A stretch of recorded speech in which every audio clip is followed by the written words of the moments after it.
stop. Vote the ticket. Unless we stop. Go down the ballot. Play the top against the middle, against the bottom. Go down the ballot. The whole ticket. Vote the ticket. Straight down the ballot. Go down the ballot. From the Appalachian Mountains to the valley out in Cali. Vote the ticket. Go down the ballot. The whole ticket. Vote the ticket. Vote the ticket. Go down the ballot. The entire ticket. Vote.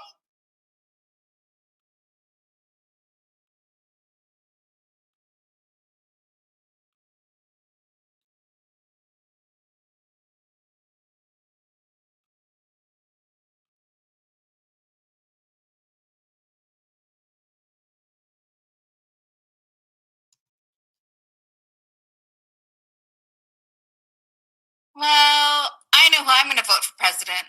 That's great. How about everyone else? Don't know much about them. Probably will leave them blank or pick random people. Don't do that. Vote the ticket. Down ballot. Why? What does it matter? Wave. Wash out 2020 and start with a fresh 2021. Wash out 2020? Sounds good to me. I'll vote down ballot. Yeah, use your power so I can use mine when I turn 18. Vote the ticket. Vote down ballot.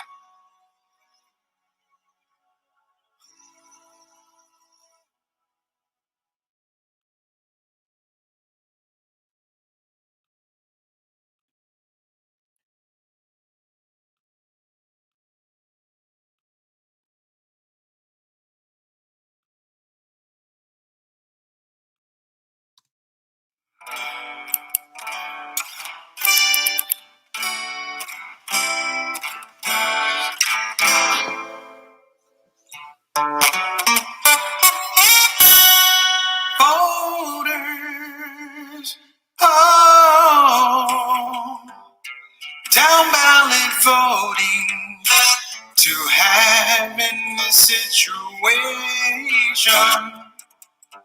The truths in our choices, the present be old and Caucasian, but you have a call coming this fall, down ballot voting.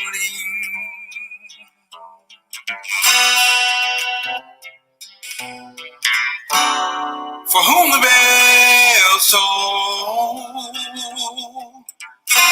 it's time to take your butt to the polls.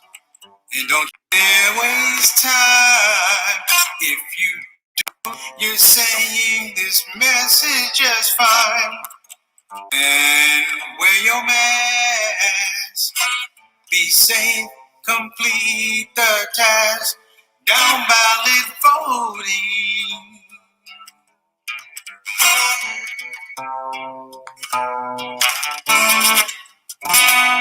Red or blue, red or blue, Muslim or Jew, old white men, there are two. So, what you gonna do? Red or blue, red or blue, Muslim or Jew, old white men, there are two. What you gonna do?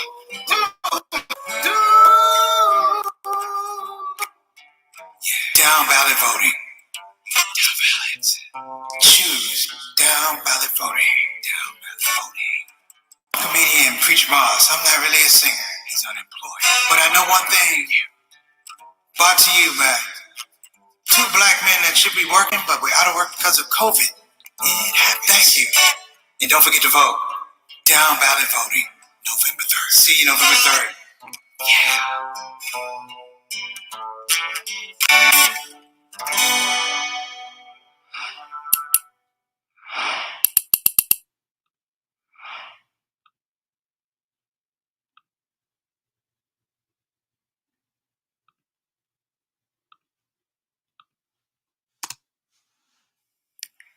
Hey everybody, Assalamu alaikum. Hope you're having a wonderful day. Make sure that you hit the subscribe button and the notify button so you'll know when you're getting new episodes. And we just want to grow this project. I thank you in advance. Without further ado, let's get it rolling. The ShOUT Show.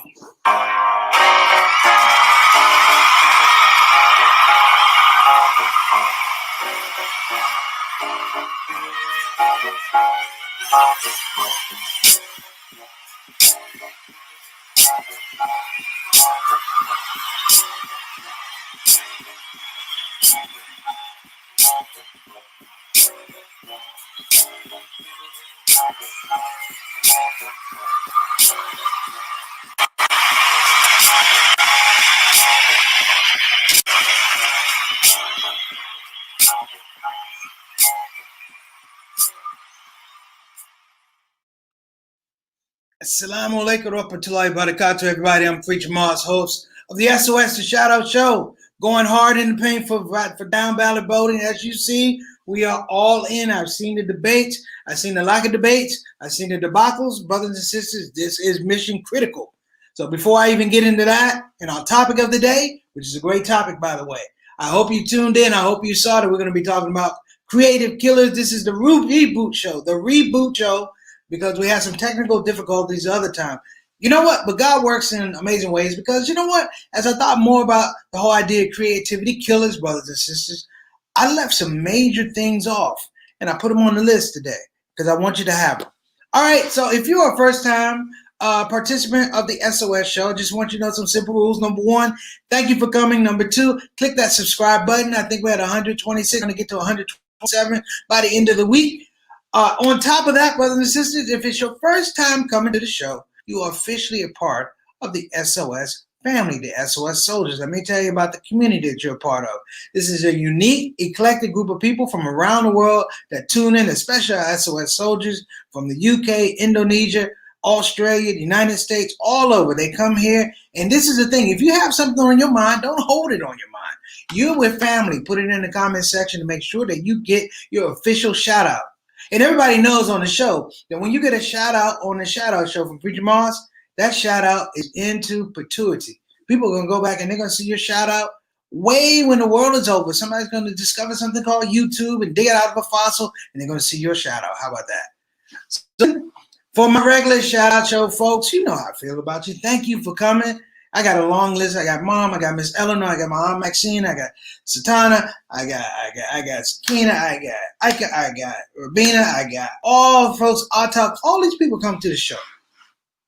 And I want to thank you for coming back to the show, because it drives me as a creative to make sure that I'm coming up with good content to keep you coming back, because I don't want to keep you bored. So who we got in the house right now? I shouted out all the people. Sister Reed. Reed, those garlic potatoes with the shrimp in them, garlic mashed potatoes. I gotta give you the look. I gotta give you the stank face on the potatoes. Ooh, that's the way I look. Ooh, see, little space for the food. Ooh, that's for you. Okay, Sister Satana, who does everything behind the scenes. You guys don't see it. She keeps me on track. She makes sure that this thing works. As a consultant producer, one day she's gonna be a whole different type of producer. You're gonna see her doing big things. Big TV shows, all of that. And we just hope that we can give her enough inspiration, and we continue to ask her to spread her creativity and her skill set with us. Thank you, Sister Tom. Sister Rabina always hit me offline. She hits me with some doozies. We've been having some good concepts. From Sister Rabina, who sends a lot of stuff on Instagram. If anybody wants to hit on Instagram and you have some ideas, feel free. Just because the show stops here on StreamYard doesn't mean that the information stops. Feel free to hit me. Sister Rabina does it all the time, and I try and get back to people in a reasonable amount of time. So I hope you guys are cool with that. Now, let me give a little workup, if you will. Maybe that's the best way to say it. Let me give a little bit of a workup to what we're going to talk about today. Creativity killers. Now, when I say creativity killers, I'm not saying it kills all your creativity. I'm saying that it creates aspects or cancers or obstacles for you fulfilling your whole creative expression. So this could be in business, it could be in arts, it could be in relationships, it could be in family, it could be a whole lot of things. Even your relationship with your higher power, if you believe in God, it can even be a relationship killer. So I want to get to it. Oh, got my brother all the way from Toronto, if you will. What's up, Altaf? Thank you for coming, brother. Appreciate you. So what we picked off before, brothers and sisters, we talked about creativity killers. One thing I started with was procrastination. I'm going to go back to procrastination But I left something that was off the list, and I ask that you forgive me for that. Let me bring it up real quickly. Because one of the things that you really have to look at in terms of creativity killers, for lack of a better word, brothers and sisters, is this thing right here. Should be coming up here momentarily. It is an imbalance of mental, physical, or spiritual health. You have to be healthy as you can when you engage in your creativity. Now, I'm not saying that health issues don't happen, but I'm saying if you are a creative person, that is your personality, that is your goal of expressing yourself, expressing your creativity internally, externally, you have to have a balance. We all have health, but when you're sick, the physical health is out of balance. When we get sad or depressed, or we deal with melancholia, the mental health is out of balance. When we don't believe like we believe, or we think we should believe, that spiritual space is out of balance. So let me come back to this. What I'm saying is, you need those things as a baseline. They are not, what are we saying? They're not luxuries. These are baseline things you need to maintain creative expression, creative excellence. Let me tell you why. Being creative is extremely difficult. Being creative is extremely difficult. When you are striving to do something different, striving to do something creatively, again, whether it's arts with your family, with your children, your business, you are effectively moving yourself out of a lane, if you will, the norm. You're moving yourself out of a norm and trying to do something above the norm. You see what I'm saying? You're trying to do something above the norm. Now, hold on to that thought there, because what I'm also going to add is when you do that, you are, what's the word I'm looking for? You are stressing your other capacities.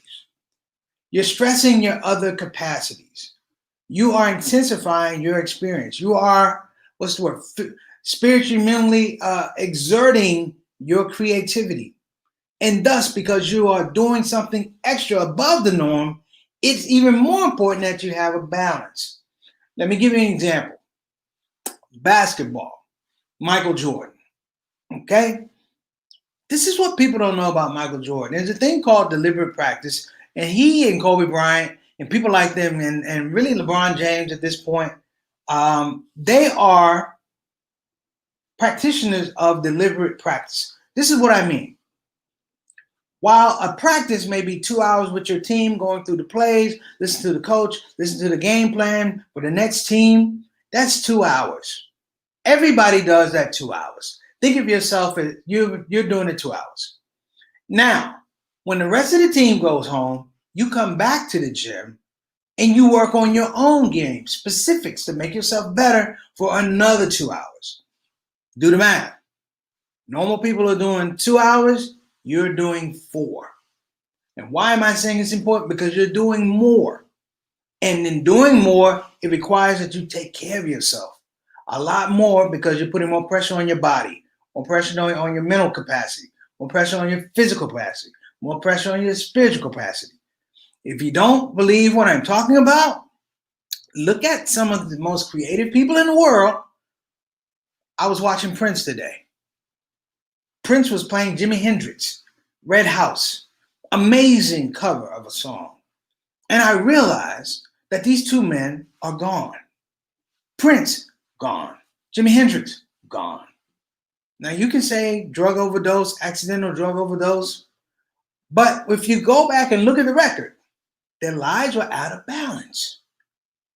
And when it gets out of balance, a lot of times you try to balance it with something else. This is extremely important. You want to be able to balance it. Even in religion, we don't even talk about it enough in religious communities. We have very high levels of depression and bipolar incidents going on. And people go, why? This is a religious person. This is a religious person. Well, here's the deal. You can totally go this way in terms of your religious faith, but the world is always going to be watching. And remember, even though you go with this faith, This religious faith, this religious paradigm, God created creation, and you will have to interact with creation.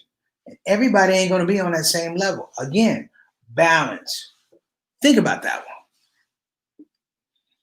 And the last one, brothers and sisters, which is really important. Maybe it's trivial. It's really important, but that balance is needed, because as great as you may be as an artist or a thinker or an intellectual, if the rest of the world doesn't know what in the world you're talking about, you're just a great intellectual, a great artist to you.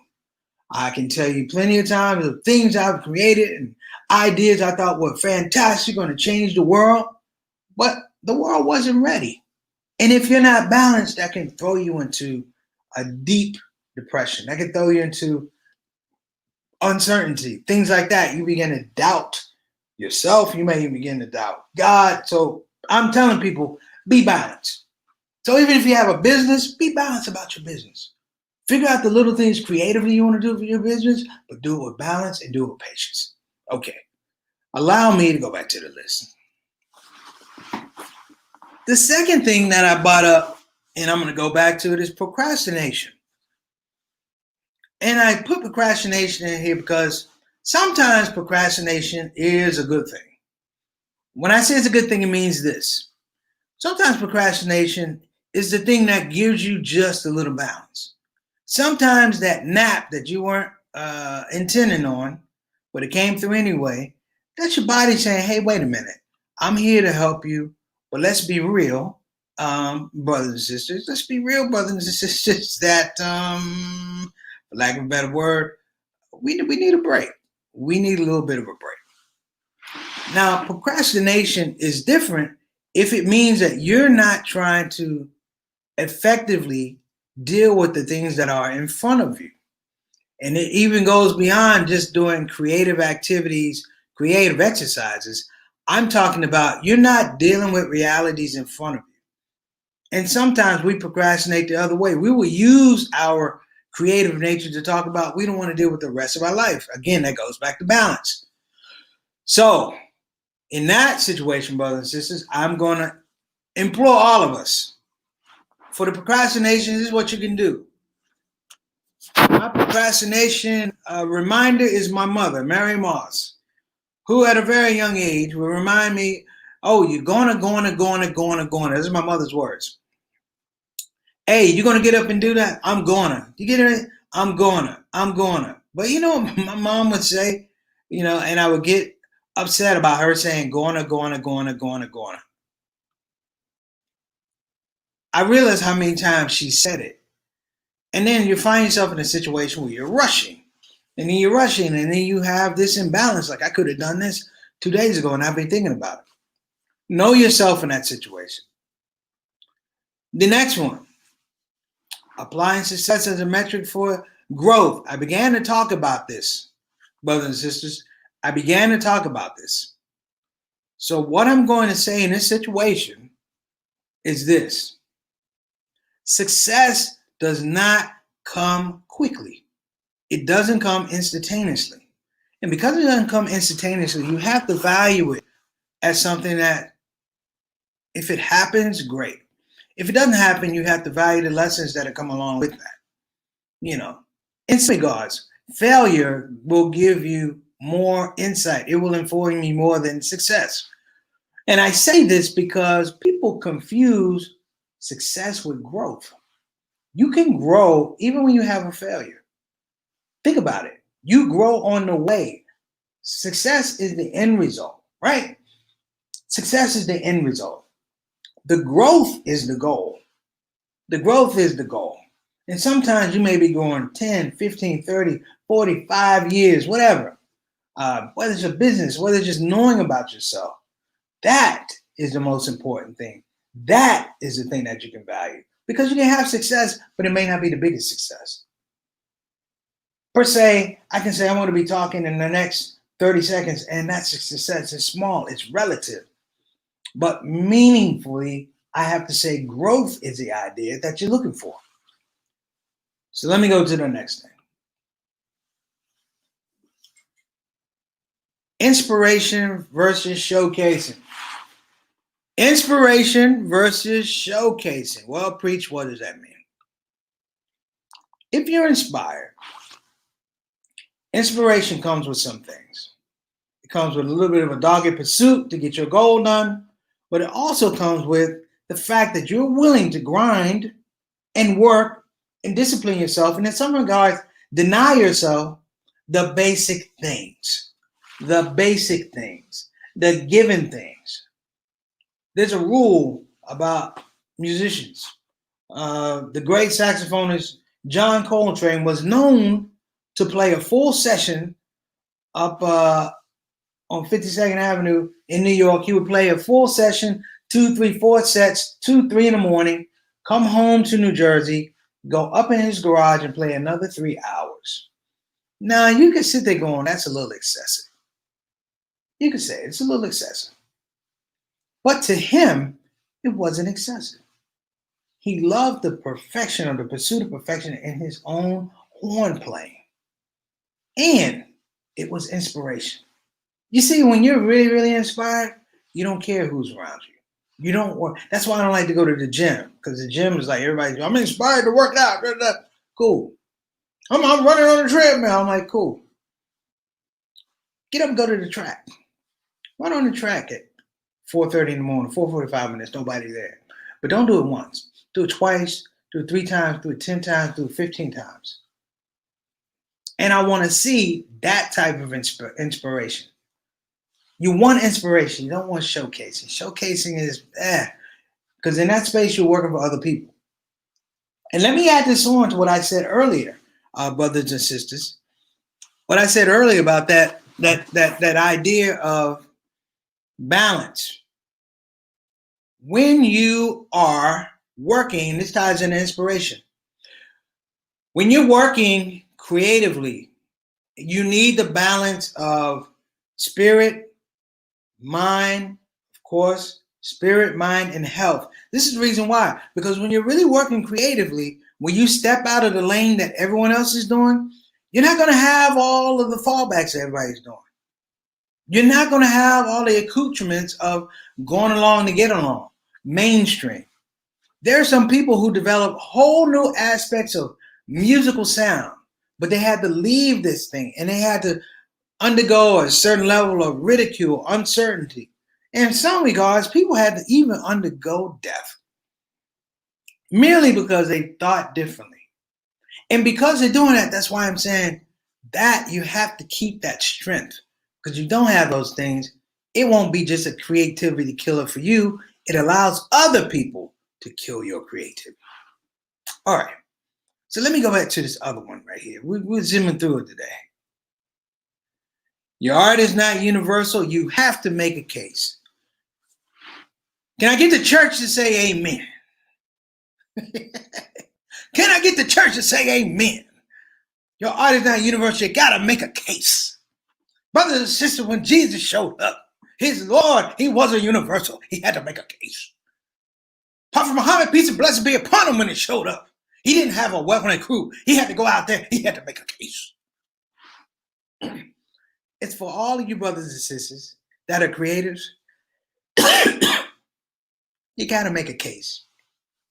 Stop thinking the world loves you. Stop thinking you know more than everybody else. Stop thinking your world, your idea is unique. Your creativity is untouched. Because, and I'll get to that, you think you create things. You do not create things. Creation was here before you. You are a borrower. You are an efficient discoverer, which I will talk about later. But an organic idea is usually an idea that is not universal. You have to be willing to make the case. Many people, the difference between success and failure is they are not willing to make the case about what they believe. That's why I love the whole idea about transmission of profits. Everybody had to make their case. Divinely inspired, wonderful. They had to make their case. Martin Luther King, love him, had to make his case. Elijah Muhammad had to make his case. Everybody had to make their case. And if you consider yourself, in the smallest degree, a creative, you're going to have to make your case. You're not alone. I'm not alone. It's a part of a process. All right? So let's bounce back to my next one. This is the big one. Don't frame your creativity on a here and now presentation. Well, you've heard this whole story, I'm sure. You know what the word is. It's not a what did it say? It's a marathon. It's not a sprint. That's very true. That's very true. It's not a marathon. It's a sprint. But what they don't tell you is, at parts you will have to sprint. At parts it will be a marathon. At parts you will have to sit still and watch everybody go by. But that thing is that you're going to hold on to what you believe. That's that discipline. That's that balance. That's that one thing that says, I'm not going to go around with the crowd because it looks better. Because it looks like it can happen. We look around the world today, how many people are truly creative leaders? I'll wait for it. How many people have literally put out creative programs to help humanity? How many people literally put out creative programs to deal with the poor?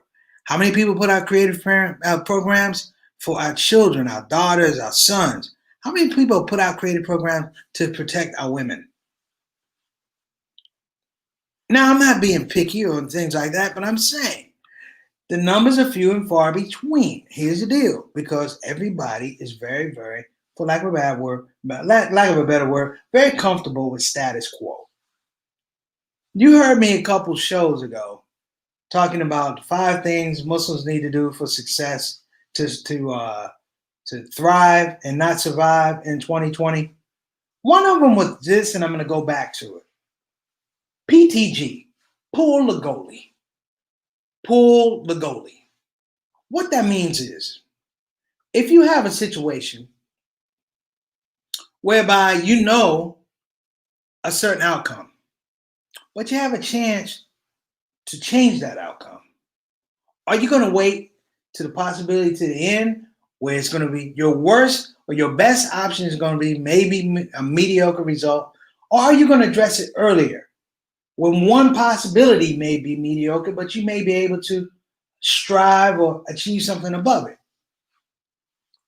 Again, looking at the whole space of potential versus possibility, you got to go with potential. Creatives go with potential, because the possibility is always going to be there. So let me go back to my next one, if you guys don't mind. And this is a big one. Mistaking creativity for creation. Mistaking creativity for creation. I've alluded to it a couple times. Being creative does not make you a creator. Being creative doesn't make you a creator. We are not creators. We are creative with the things that are around us in our environments, in our lives, and in creation. What you are on a good day and a bad day, and what I am on a good day and a bad day, is an efficient discoverer of different ways to mold and find purpose and value for things in creation. Language. Language could be speech. Language could be writing. Language could be stand-up. Language could be singing. You will find the different ways to put value out. I talked about creativity a long time ago. Remember the term I used? Bricolage. French word, bricolage. Like I'm French, bricolage. And what that idea is the idea that you can walk into a situation and in your mind, in a creative expression, find a way to take items in a space and find a combination or develop a combination or formula whereby those things that didn't have really any value now have value. So remember this and take a little pressure off yourself.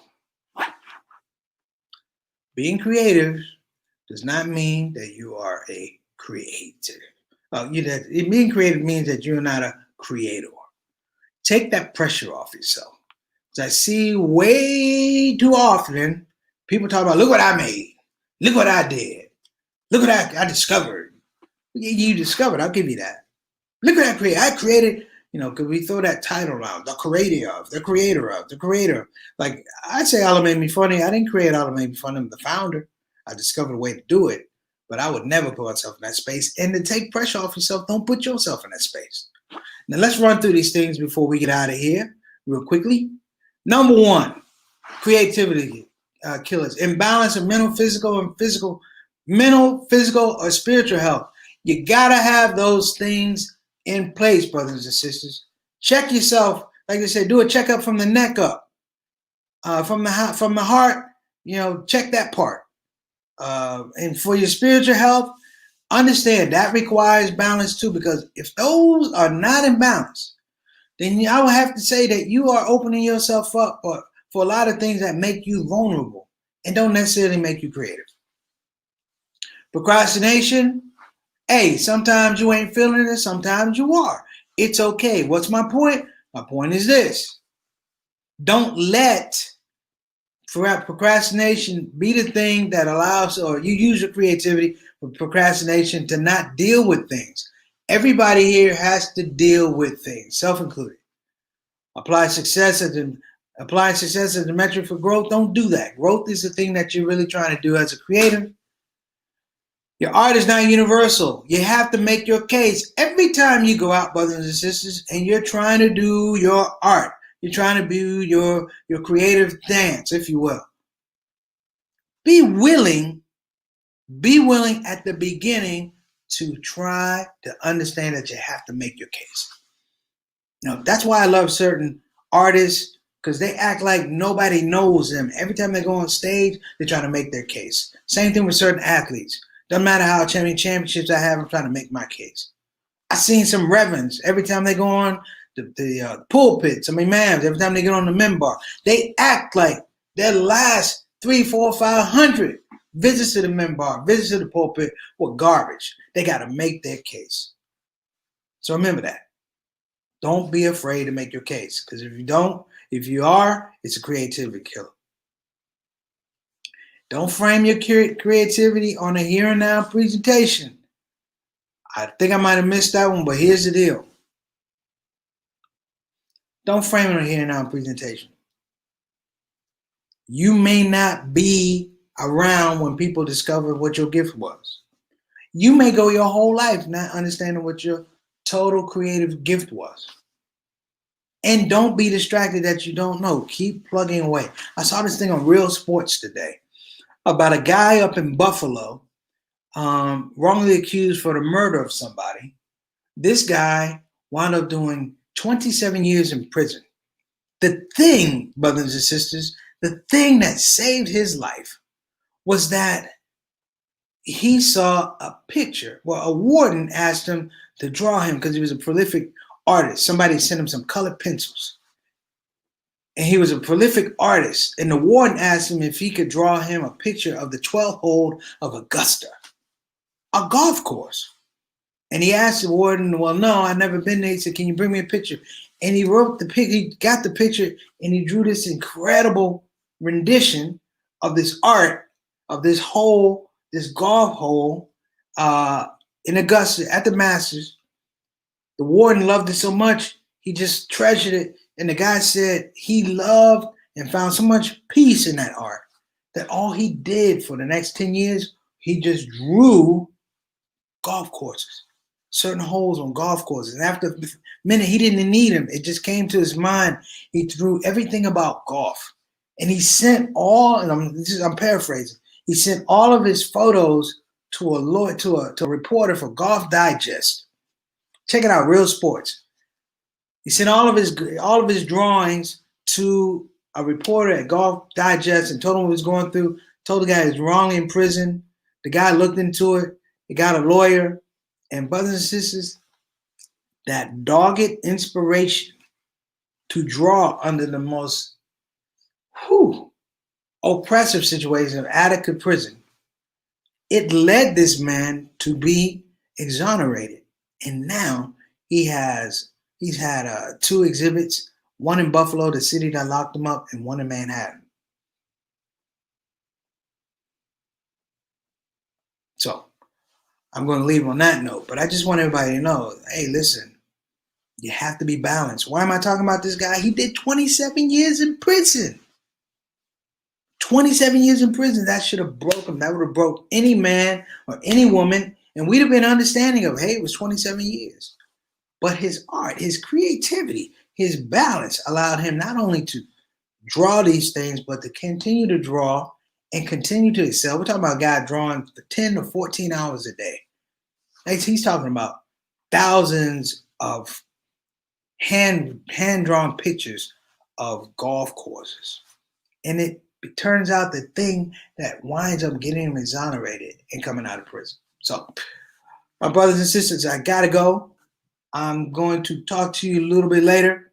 Well, I'll be talking to you tomorrow, inshallah. And I just want everybody to have a great day. I appreciate you.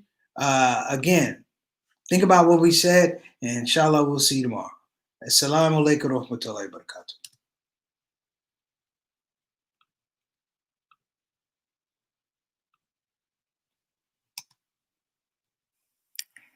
Hey everybody, assalamu alaikum. I hope you're having a wonderful day.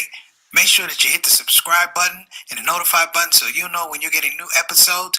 And we just want to grow this project. I thank you in advance. Without further ado, let's get it rolling. The ShOUT Show.